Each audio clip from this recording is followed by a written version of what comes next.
It's an honor and pleasure to be here. Mm-hmm. And that's beautiful. You guys got to clap for him. Amen.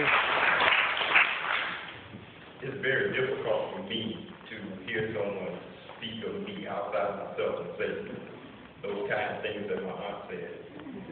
Mm-hmm. I've always believed that we're here to do something greater and that thing is being done through us. Even though you have to acknowledge the person, it's much bigger than me, it's much bigger than you, it's much bigger than all of us. The only difference is what we're willing to submit to. Mm-hmm. I love this church, I always have loved this church. You sit right back there.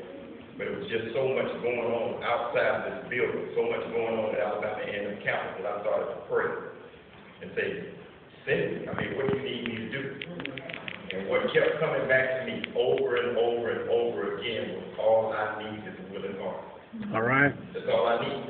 Because I kept thinking you had to have these big things, and you had to have a lot of money, and you had to have all these, well, maybe I need to rally the troops and get all the churches involved, get all the people involved. But what kept coming back to me is all I need is a willing heart.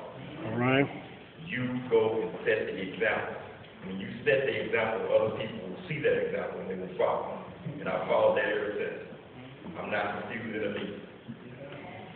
I know what the source is. I know what the source is. I love this church, I always have, and if people ever ask me, man, you're so involved. What church do you belong to? The LAKESIDE United Methodist Church. Mm-hmm. It's just that simple. It's just that this particular assignment is mine and I accept it. From the day I accepted that assignment, I started growing my hair. I've been growing it ever since. All right. The hair is a sign that I accept the responsibility of the gift and the responsibility that's been placed on my life. All right. You know, we all going through some storms here lately. Yes. It's going to be more. Right. We're in a very interesting place. We're in a place that I call the cusp. The cusp is a dividing place, a space between two worlds. One that is dying and one that is yet to come. It's sort of like if you go outside and the weather's changing and you see a warm front come in on a cold day or the opposite. Whenever you see those two different fronts come together, at the edge of those fronts where you have a difference in atmosphere and temperature, you have what? Turbulence. Yes. Well, we're in the cusp. So don't be dismayed by the turbulence or the tribulations that's coming, because they're part of the process. Yeah. In order for things to be made new. Mm-hmm. But the most important thing is you have to prepare your spirit so that you stay at a place of peace. Because if you're not at a place of peace, then you're going to run into some of the things that I experienced. After the tornado, I've gone out to Anderson Hills after we got the lights back on. And one particular trip, we were at the Monrovia Community Center, folding clothes and packing food items, and a family came in. I never will forget it because there was a 14-year-old boy who came in with the family. And the lady passed him to me. She said, listen, this young man needs some things. He doesn't have anything. He didn't even have underwear. And I looked that boy straight in his eyes, and his eyes told a story. It told a story of confusion, dismay. Part of it was just being a teenager and feeling embarrassed that all of a sudden everything he knew life to be was ripped away. Here he was, he didn't even have underwear. He was standing there looking at me, and he could not tell me what he needed. Right. It was just pure confusion. I've never been to a place where I went to help somebody and felt helpless, helping. But we got him situated, started asking questions, and he couldn't tell me how tall he was. I asked him, I said, how tall are you? He said, 6 feet. I'm 5'7", you're ain't shorter than me. This is how much confusion he was dealing with. And so I could not imagine what everybody had gone through in their own way in dealing with this turmoil. Right. And keeping in theme with you guys this morning, engaging in the ministry of the poor, is our heritage.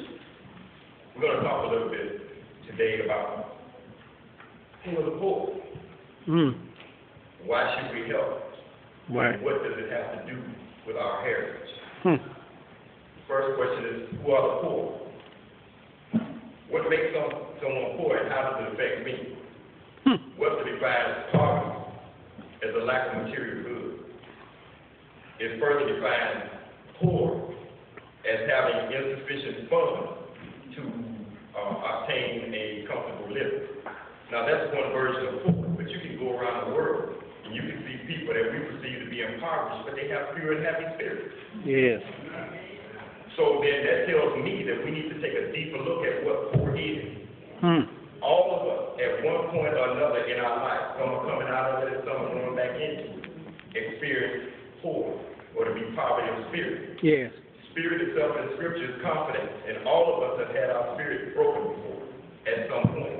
Mm-hmm. Another trip to Anderson Hill to give you a good example of that. We went to help a lady. She had a really nice house. She was taking care of her mother. But she had so much damage. There was trees everywhere. We got off the bus with about 30 volunteers. The lady came outside and she looked at all of them. The first thing she did was broke down and started to cry. Now here's this lady that had a nice house. She had nice things.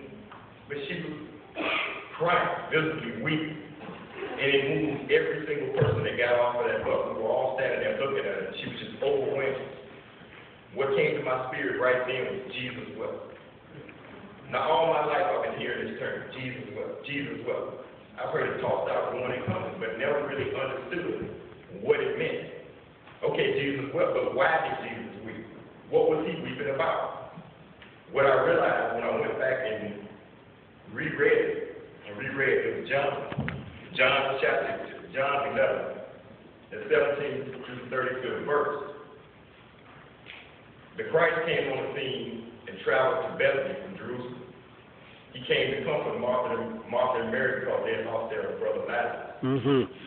Now, when he came to them, each of those sisters individually came to him and said, Father, Master, if you had only been here, my brother would have lived.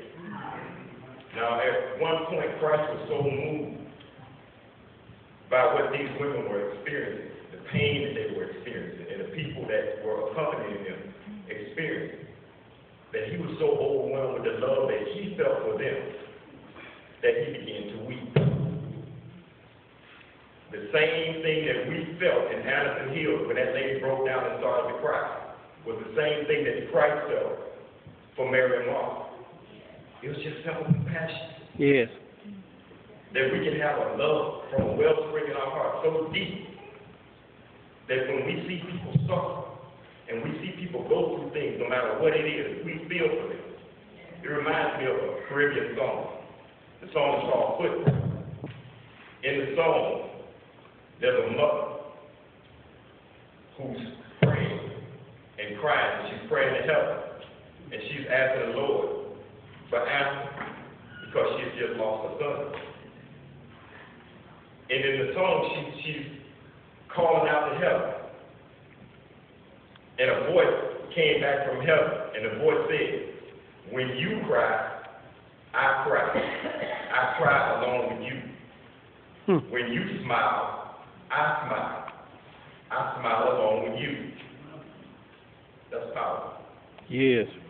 That means that God feels what we feel. Mm-hmm. When we feel that thing towards each other, God is right there in the midst of all of us, and we need to know that. All right.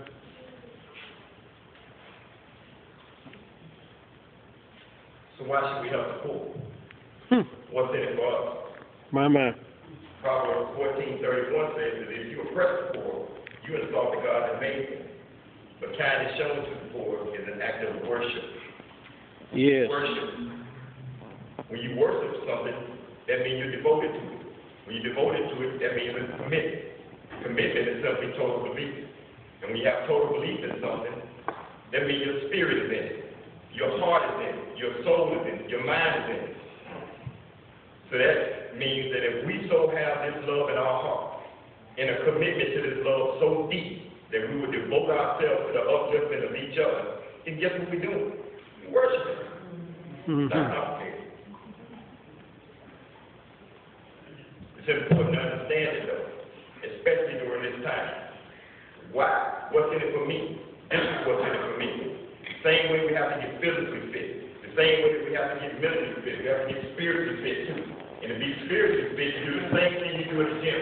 At the gym, if I want to get stronger, I weigh 200 pounds. I can get up out of a chair, that's not going to help me. But when I pick up weight that's other than my own weight, and I do that repetitiously, I get physically strong. Yeah. With the same thing spiritually. When you uplift people in spirit, repetitiously, you gain spiritual strength. That's what happens when you become spiritually fit. Yes. And when you become spiritually fit, then the same mercy and grace that you ask God for, you don't have a problem giving. Right. Many people talk about the storm and talk about how thankful they were because they didn't get touched. That's fine, but the way I show my thanks is I'm going to go out there and touch somebody who did get affected. It didn't happen to me, but just as sure as it didn't happen to me today, it can happen to me tomorrow. Yeah. And the same thing I want for you is the same thing I want for myself. You know why? Because when you cry, I cry. I cry along with you. All right. When you smile, I smile. I smile along with you. God gave us simple commands. He made it as plain as you can put it. If you go into Matthew 27, 37 through 40 verse, it's a simple command. Love God with all your heart, all your soul, and all your mind. Love your neighbor as you would yourself.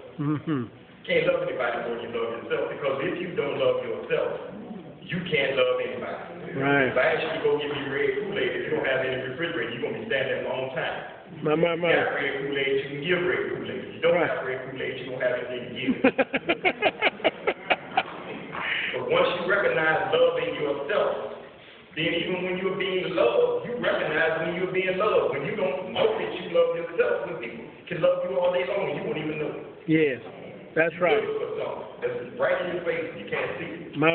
So it's a simple command. Love God with all your heart, love your neighbor as yourself. In case you didn't get that, it came a little bit better. 1 John 4, 21st verse. How can you show love for the Father whom you what? Cannot see. If you can't love your brother and sister whom you can see. So the way we show our love for God is how we treat each other. It's pretty simple. Nothing complicated about it. No math, no rocket science. We, as human beings, are the purest proof that God exists. That God exists. Yeah. All of God's creation is the purest proof that God exists. So when you uplift and love the creation, what are you doing? You're loving that and appreciating that which created. I paint artwork. My artwork is all over the United States. Many people give me respect and praise after seeing me.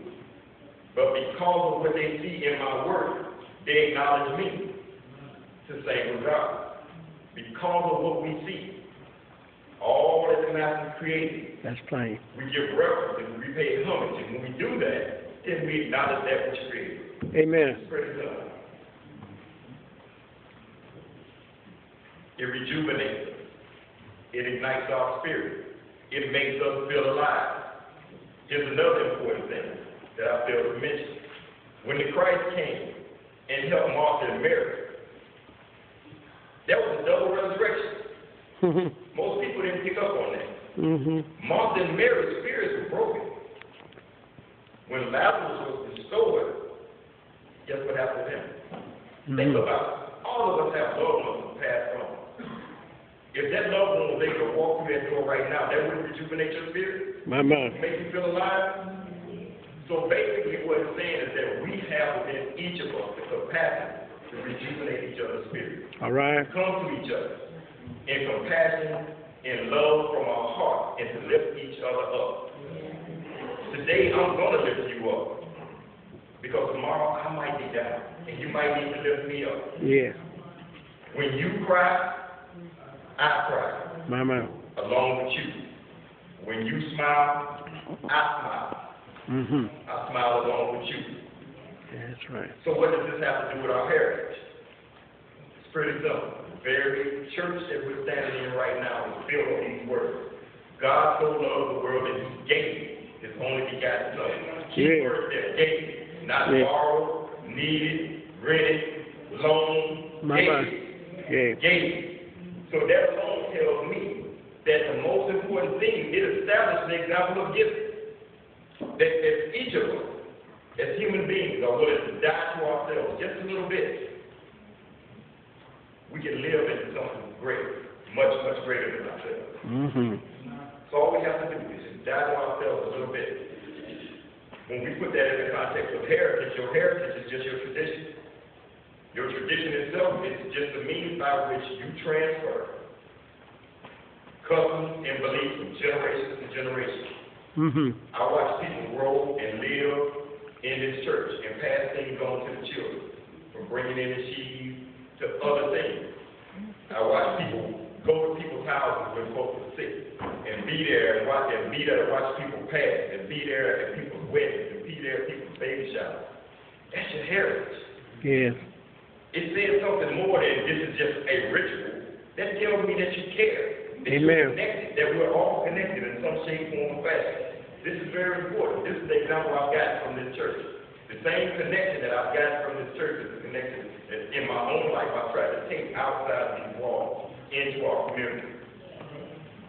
That connection gives us things that we don't even know we're getting.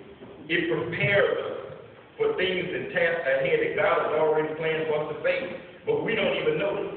The best example I can give you guys of that was when I was 20 years old in college. My grandfather was bedridden 2.5 years. And I remember my grandmother, one night, my grandfather was having a pretty rough night. And my grandmother was, man, she was a soul warrior. She was the kind of person, she stayed on you all the time. Now, as a young man, you don't want to hear that. Just like any of these other kids.